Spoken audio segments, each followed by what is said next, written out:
brigade internationale en Espagne aussi. Et alors, elle les a tout de suite dit, allez, on va vous trouver un endroit pour vous cacher. Elle nous a fourni, moi c'était un petit garçon et un autre petit garçon. Elle nous a donné des fausses cartes d'identité et elles ont trouvé une personne qui a accepté, sous peine de mort, de nous cacher. Et c'est comme ça que nous avons réussi à survivre la guerre. Mes parents n'ont pas survécu. En tout cas, après la guerre, il y avait une nouvelle guerre qui commençait en Corée. Et alors, on s'inquiétait qu'il allait y avoir d'autres choses. Alors, on va aller en Amérique du Nord. Pourquoi en Amérique du Nord? Parce que c'était très loin, oui. Il n'y avait pas de guerre. Alors, on a demandé une demande pour le Canada. Pourquoi le Canada? Parce que j'avais un cousin qui lui avait réussi à s'échapper via le Portugal, pour arriver au Canada, et puis il était arrivé ici pendant la guerre, avec ses parents. Alors, parce que ma grand-mère qui avait survécu savait qu'on avait de la famille ici, alors on a dit, essayons le Canada. Et on a fait une demande de visa. Alors on a pris le bateau, finalement on a eu un visa. On a pris le bateau au Havre. On a pris 2 semaines, ou je ne sais pas plus combien de temps ça prenait pour traverser. On est arrivé à Halifax. Et puis de Halifax, on a pris le train pour aller à Montréal. Parce que mon cousin vivait à Montréal. Il est venu nous chercher à la gare. Et il a pris un taxi. Et puis il parlait avec le conducteur de taxi, et je lui demande après, je comprends ce que tu lui demandais, tu parles français évidemment, mais qu'est-ce qu'il disait? Je comprends pas du tout. C'est pas la même affaire. L'intonation du Québec. Ça m'a pris un peu de temps à m'y habituer.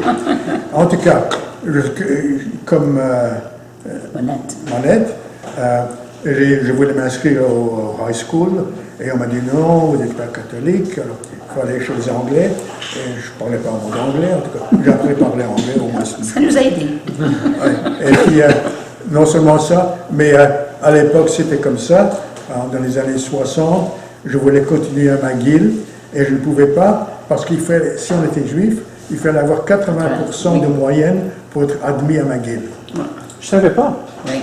Mais c'est comme ça. Yeah. 80% minimum. Et j'avais seulement 79,7.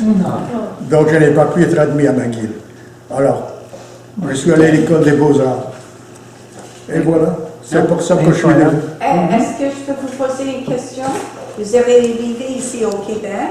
Vous avez commencé votre carrière comme une artiste ici au Québec. Oui. Cependant, the Quiet Revolution. Did it affect you at all? How did you get involved? Like, were you involved? Je suis arrivé. J'ai eu mon diplôme de l'école des Beaux-Arts. Et puis, 2 semaines avant la fin du cours, qui était un cours de 5 ans, le directeur m'a appelé et m'a dit « Oh, vous aurez votre diplôme, mais vous ne pourrez pas enseigner parce que vous n'êtes pas catholique. » Alors il fallait que j'aurais dû retourner à McDonald College pour prendre un autre cours d'enseignant. Alors j'en avais ma claque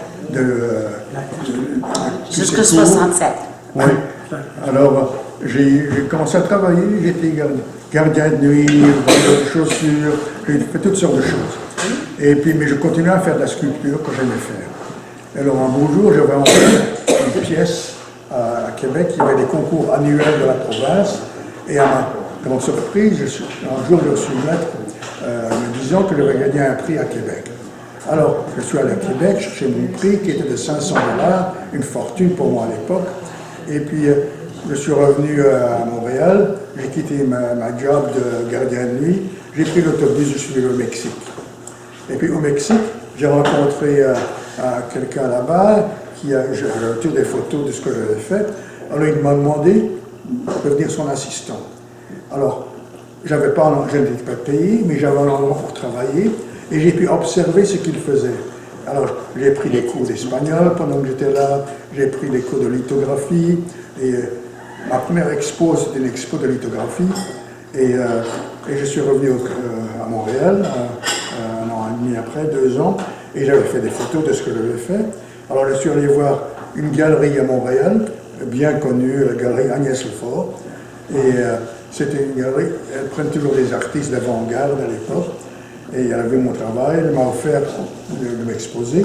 Je n'avais pas un sou et j'aurais dû payer pour exposer parce qu'il fallait payer le loyer, etc., les cartes d'invitation. Mais en tout cas, elle dit, si tu vends, tu me paieras à ce moment-là. Si tu ne vends pas, quand tu pourras.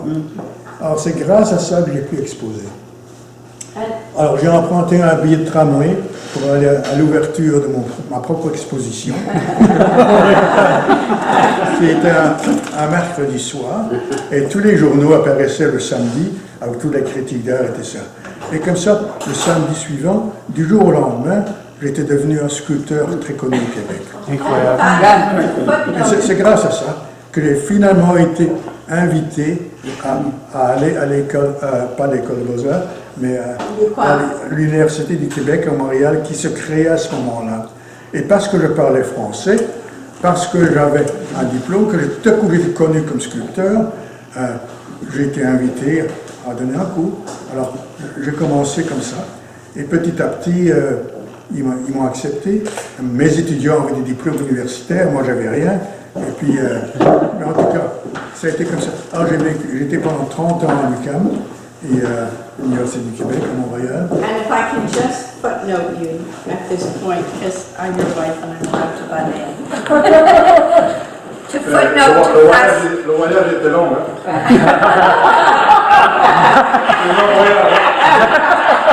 To just footnote and fast forward Marcel.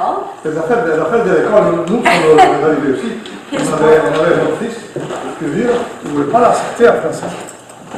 Après ça, Est-ce que je peux terminer ce que je veux Oui, ça n'écoute pas, Hélène. En tout cas, enfin, pour l'école française. Un beau jour, j'ai été invité, professeur invité à mon dans le centre de et à notre retour, j'étais marié, on avait 2 enfants, et alors ma femme était intéressée à faire de l'équitation, et moi je faisais de la voile. Alors quelqu'un nous a dit, ben, si vous aimez faire la voile et l'équitation, allez à Hudson. Oui, ils ont les deux. Alors on est arrivé à Hudson, c'est comme ça qu'on a commencé à travailler ici. Mes enfants sont allés au high school à Hudson. Et puis, ma femme est décédée il y a une vingtaine d'années.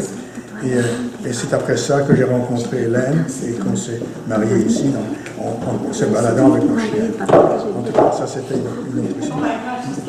Okay, Marcel, we've got to let your wife get the last word in here before so that you go. She always had the last word.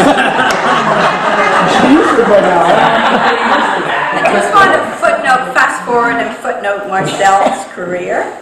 Marcel, as a sculptor, his work is in galleries all over Canada, owned by the collections all over Canada, and particularly he's very well represented in the museums and the official circle, like La Galerie Nationale du Québec. His work is on the Plains of Abraham, so he really has become.